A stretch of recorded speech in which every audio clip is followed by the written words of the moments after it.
वक्फ board संशोधन bill में NDA के सहयोगी दल जनता दल यूनाइटेड में ही एकमत नहीं है और जनता दल यूनाइटेड जो है इस संशोधन विधेयक पर अलग अलग मतों में बंट गया है। और इस कारण से अब ये कहा जा सकता है कि जनता दल यूनाइटेड जो है वक्फ बोर्ड संशोधन बिल पर फूट के कगार पर आ गई है। अब पूरी कहानी क्या है, तो जनता दल यूनाइटेड के एमएलसी हैं जिन्होंने इस बिल का विरोध कर दिया है और ये तक कह दिया है कि भाजपा जो है मुस्लिमों के विरोध में काम करती है, केवल मुस्लिमों के विरोध में कायदे बनाती है। अब इन सब कहानी पर, इन सभी मुद्दों पर विस्तार से बात करेंगे, लेकिन उससे पहले आप मेरा परिचय जान लीजिए। नमस्कार, मेरा नाम वेद प्रकाश है। आप जनता जंक्शन देखना शुरू कर चुके हैं और कैमरे के पीछे हैं विशाल।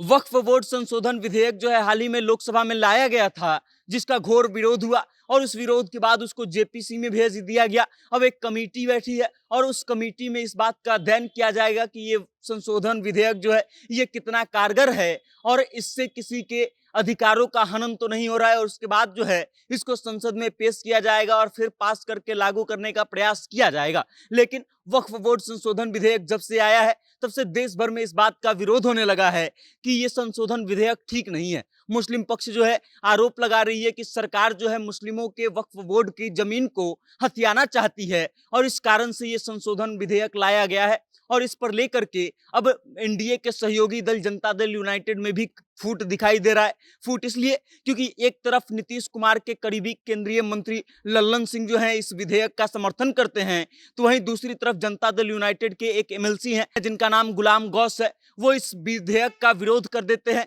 और ये तक कह देते हैं कि भाजपा जो है वो मुस्लिमों के विरोध में काम करती है और इस कारण से नीतीश कुमार को इसमें हस्तक्षेप करना चाहिए। अब इस बात को आप समझिए कि एक तरफ एनडीए के सहयोगी दल होने के नाते जनता दल यूनाइटेड में केंद्रीय मंत्री लल्लन सिंह ने इस बिल का सपोर्ट किया, तो वहीं दूसरी तरफ जनता दल यूनाइटेड के एमएलसी गुलाम गौस ने इस बात का विरोध कर दिया। उन्होंने ये कह दिया कि सरकार जो है वक्फ बोर्ड के जमीन को हथियाना चाहती है, जबकि वक्फ बोर्ड के जमीन के द्वारा जो है बहुत सारे अच्छे काम होते हैं। वहां पर विद्यालय चलाया जाता है जिससे छात्रों को निःशुल्क पढ़ाने का काम किया जाता है, लेकिन सरकार को यह दिखाई नहीं दे रहा है। सरकार जो है उन जमीनों को अपने कब्जे में लेना चाहती है और इसलिए यह संशोधन विधेयक लाया गया है। अब आप इस बात को समझिए कि सरकार को लेकर के जनता दल यूनाइटेड में दो गुट बट गया है। एक तरफ जो वक्फ बोर्ड संशोधन विधेयक का समर्थन कर रहे हैं और दूसरा वो तबका जो इसका विरोध कर रहा है। अब नीतीश कुमार को लेकर के इस बारे में गुलाम गौस ने कहा है कि नीतीश कुमार को हस्तक्षेप करना चाहिए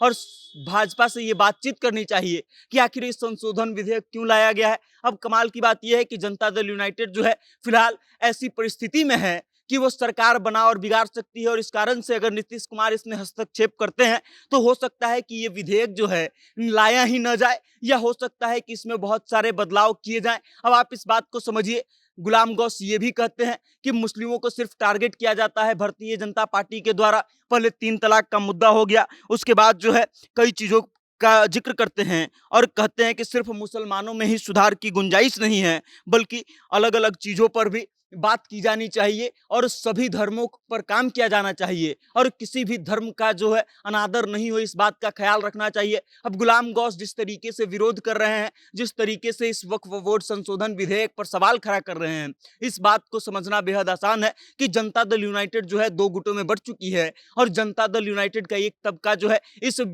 बिल का, विधेयक का, संशोधन का सपोर्ट कर रहा है, तो दूसरा वो है जो विरोध कर रहा है। अब खबरें ये भी आ रही है कि नीतीश कुमार जल्दी ही अपने पार्टी के मुस्लिम नेताओं के साथ बैठ करके इस विधेयक पर चर्चा करेंगे और उसके बाद हो सकता है कि सरकार को इस बारे में आगाह करे, सूचित करें कि आपको क्या क्या करना है और क्या क्या नहीं करना है। बाकी देखना ये दिलचस्प होगा कि नीतीश कुमार इस पर आगे क्या करते हैं और गुलाम गौस के इस आरोप का क्या असर निकलता है और भारतीय जनता पार्टी इस चीज का क्या जवाब देती है। क्योंकि जनता दल यूनाइटेड के एमएलसी के द्वारा यह आरोप लगाना कि भाजपा मुस्लिम विरोधी काम करती है, ये शायद एनडीए के लिए सही नहीं होगा और इसके कारण कुछ भी हो सकता है। बाकी इस खबर को लेकर के आप क्या सोचते हैं, आपको क्या लगता है, गुलाम गौस ने जो कहा है वो सही है या गलत? अपनी राय कमेंट के माध्यम से हम तक जरूर भेजिएगा और देखते रहिएगा जनता जंक्शन।